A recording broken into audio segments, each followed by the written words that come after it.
Olá pessoal, sou Túlio Machado, a gente está começando mais uma edição do Inteligência Compartilhada. Hoje eu tenho aqui comigo o Vinícius Romero, meu colega. Gostaria que ele se apresentasse também, por favor, Vinícius. Obrigado, Túlio. Eu sou o Vinícius Romero, trabalho aqui no time de gestão de renda fixa High Grade e hoje a gente vai falar um pouco sobre debêntures incentivadas.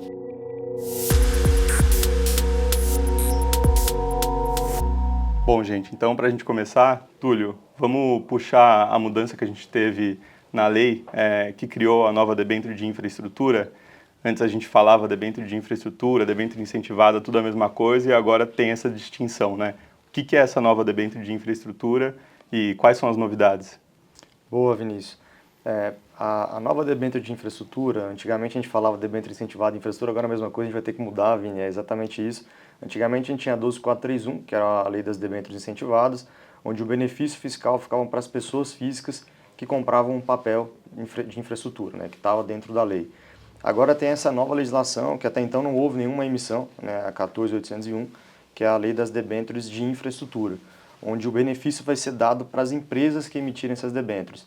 No final do dia a gente vai abrir mais um bolso, né? As empresas vão ter acesso a mais um bolso, principalmente de investidores institucionais, de RPPS, fundações, onde essas taxas provavelmente vão ser mais altas, porque a empresa vai conseguir abater 30%, né, da base tributável, de impostos. Então, acho que é uma nova lei que ainda não foi ainda de novo feita nenhuma emissão de debêntures, mas que a gente aguarda, né, todo o mercado, esse novo bolso sendo aberto, as empresas vão passar a fazer um pouco mais de conta, onde é melhor acessar, se é na profundidade das pessoas físicas, que é um mercado de capitais bem desenvolvido, ou se é nessa nova legislação das debêntures de infraestrutura. Boa, Túlio. E quais que são os setores beneficiados com essa nova debênture de infraestrutura? Boa, Vinícius. A gente tradicionalmente tem os setores que todos conhecem, né? O setor elétrico, que é composto aí por geração, distribuição e transmissão de energia. O setor de saneamento é um setor que tem uma grande demanda por investimentos nos próximos anos, né? A lei foi recentemente aprovada, tem uma série de concessões que começaram a acontecer e outras que vão acontecer. O próprio assunto de Sabesp tem sido extremamente debatido, né? É um segmento que até 2033 vai ter mais de 500 bilhões de reais de investimentos. O setor de transportes tem uma agenda também muito grande de concessões rodoviárias, tanto no âmbito federal quanto no âmbito estadual. O estado do Paraná, o estado de São Paulo também tem feito algumas concessões rodoviárias, mobilidade urbana, a parte de aeroportos, portos e também o setor de telecom. Outros segmentos estão sendo enquadrados agora também, tem tido uma discussão inclusive sobre mineração. No passado a gente já tinha tido também empresas de açúcar e álcool, óleo e gás, que agora foi retirado da 14801, mas eu acho que esses são os principais segmentos que vão ser impactados de maneira positiva de novo, que vai abrir mais um bolso para que eles sejam financiados. Vinícius, deixa eu agora te perguntar um pouco também, como é o horizonte de investimentos da equipe de gestão de renda fixa e crédito privado? Nosso horizonte de investimento é um horizonte de longo prazo. Como referência, a duration da carteira dos fundos hoje tem por volta de 5 anos.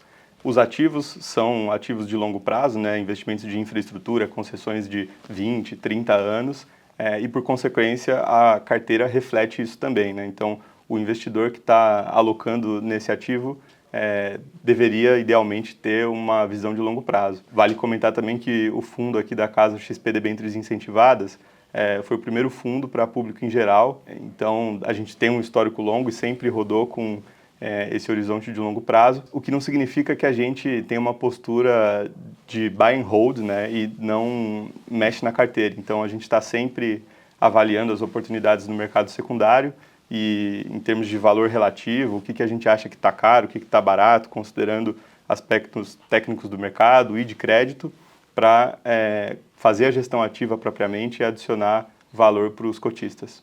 E do lado de você, Túlio, como é que é essa questão do prazo? Eu diria que parecido. A gente tem os mandatos de debêntures também, de crédito, mas a nossa originação, talvez a diferença que a gente tem entre as mesas do Vinícius, né, de renda fixa, crédito privado para a área de infraestrutura, é uma originação mais proprietária, onde a gente vai atrás das companhias para conseguir originar, estruturar e encarteirar essas operações, e na grande maioria das vezes a gente encarteira 100% dessas operações.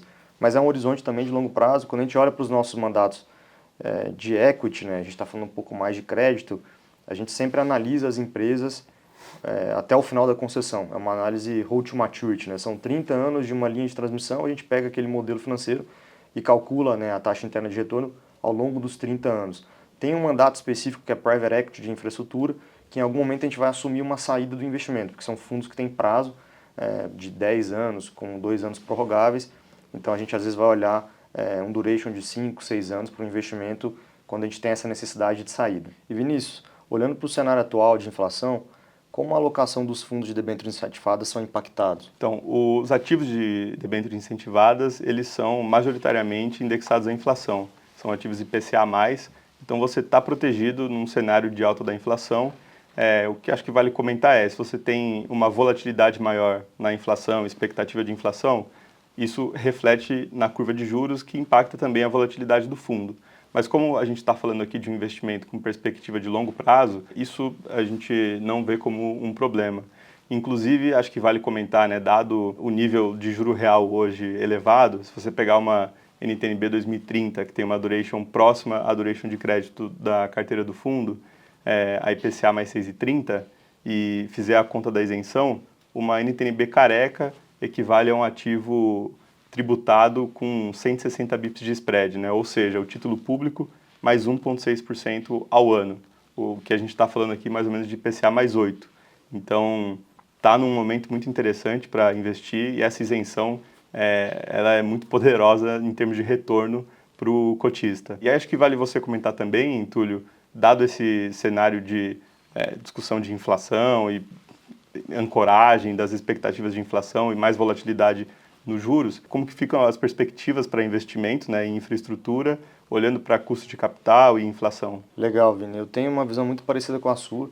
O momento é interessante para alocar capital em infraestrutura, não só pela demanda que o país tem, as deficiências, os déficits que o país tem e precisa fechar esses gaps, mas justamente pelo juro real está muito alto e a gente está conseguindo encontrar boas oportunidades. É claro que a gente tem que ter cuidado, principalmente quando a gente vai investir em projeto que tem algum risco de construção, A inflação pode afetar a construção dos projetos, mas a gente acredita que como o investimento aqui é investimento de longo prazo, você travar um investimento de longo prazo com taxas altas é uma possibilidade de algum momento que essas taxas fecharem, você realizar um ganho de capital super interessante.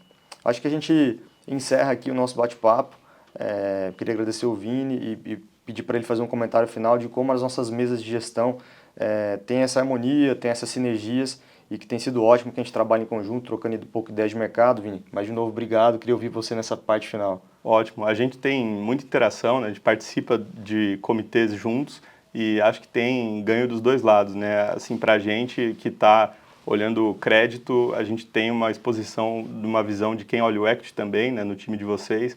Então, com uma profundidade maior, olhando o setor de uma forma ampla, que é muito importante para a gente também trazer conhecimento aqui, fazer as decisões de investimento e de crédito. Também traz inteligência de mercado secundário, precificação, a gente está sempre trocando figurinha de o que faz sentido de preço e tal. Então, essa é uma troca constante e diária. Tá ótimo, Vini. Muito obrigado, pessoal, e até a próxima.